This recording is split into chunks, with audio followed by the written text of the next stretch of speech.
Hi people, it's me, Anja, my pronouns are Shea and Hall, and welcome back to my channel for my November TBR. Before we get into the books, I would like to clarify that I'm pre-filming this video before November has started, so a few of these books have already been released.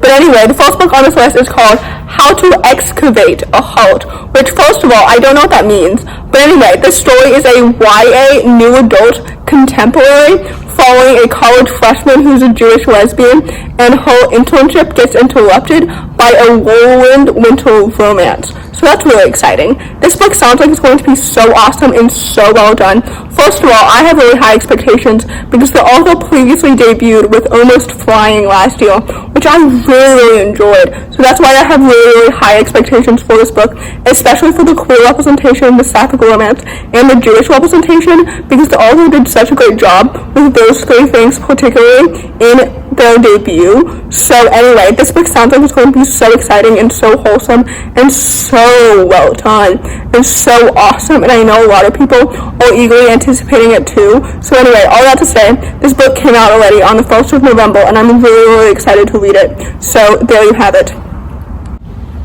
The next book on this list also already came out on the 1st of November, and it's called The Wicked Remain. And for those who don't know, this book is a YA fantasy contemporary sequel to the Grimrose girls, which I really enjoyed last year. It was absolutely so well developed and so excellent in every single element. The queer representation, the POC representation, the chronic illness and mental illness representation, the characters themselves, the plot, the world building, the mystery, like the sapphic romances, like everything about this book was so good and so awesome. So naturally, I really hope that the sequel is everything that I want it to be, and literally so much more. Like, I'm so excited to continue this series. I'm always hesitant to put sequels on a monthly TBR because lately, honestly, sequels have been disappointing me. But this book sounds like it's going to be so good and so awesome. Literally, I had low expectations for the Grimrose girls because I thought there was no way that it's going to live up to all the hype, but then it absolutely did. So anyway, all that to say, I'm so excited to read the sequel, and like I mentioned, it came out recently on the 1st of November, so I'm really excited to read it. The next book on this list is called Sir Callie and the Champions of Helston. This book is a middle grade graphic novel following a young, non-binary person who wants to be a knight, and it's set in a world where like boys are expected to do one thing and girls are expected to do another. So as a non-binary person, they don't quite fit in. And I believe the story explores gender and identity amidst swords. So that's so exciting. And honestly, as you know, I've been drawn to more and more graphic novels lately, so I'm so excited to read this book.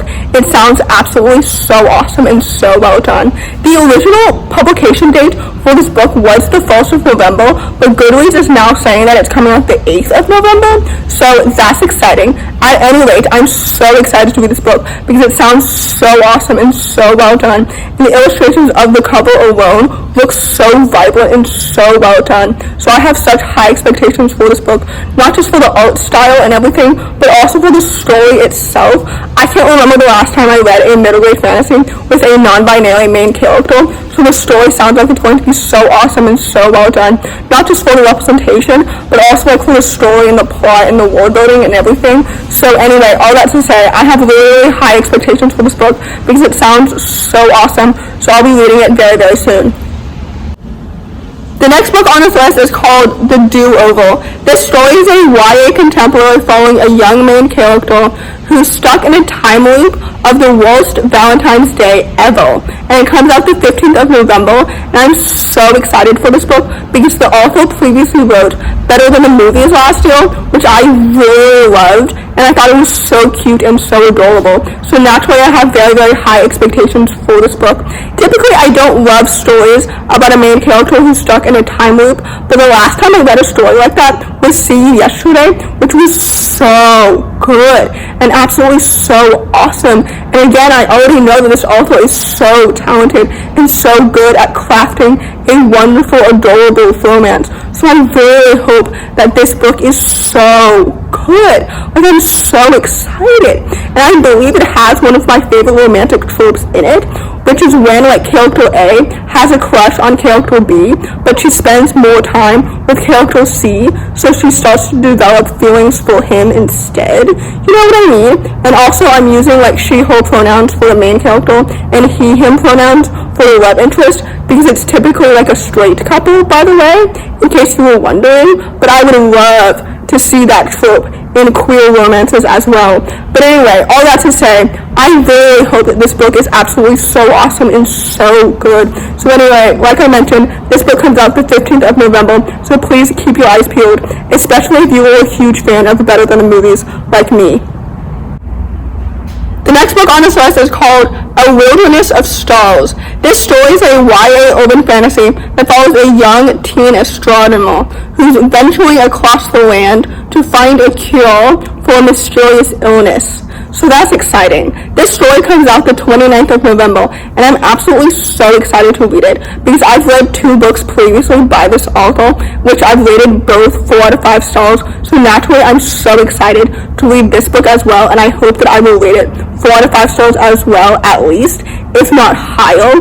Literally, I know this author is so talented, especially with her world building. Like, her world building has always been so atmospheric and so magical, as well as her well-developed characters and, like, the romance and the plot and everything. So anyway, I have such high expectations for this book because it sounds so awesome and so cool. I have no idea what to make of the concept or anything like that, but I just know that the execution is going to be so cool and so unique and so atmospheric and so magical. So anyway, all that to say, this book comes out the 29th of November, and I'm so excited to read it.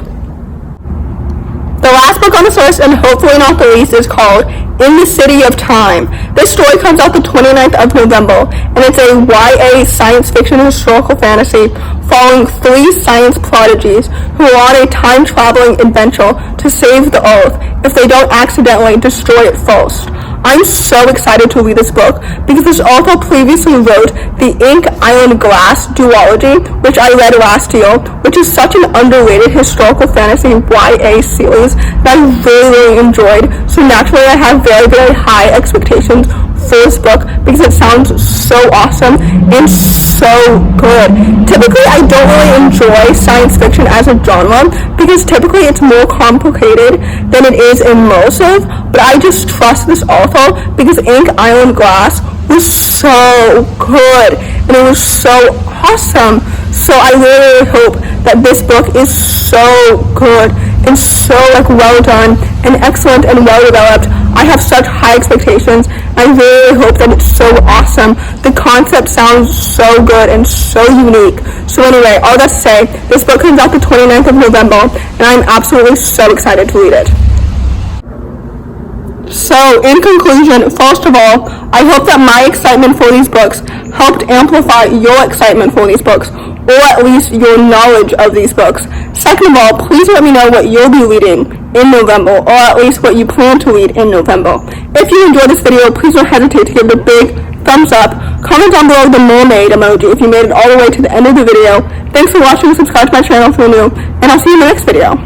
Bye!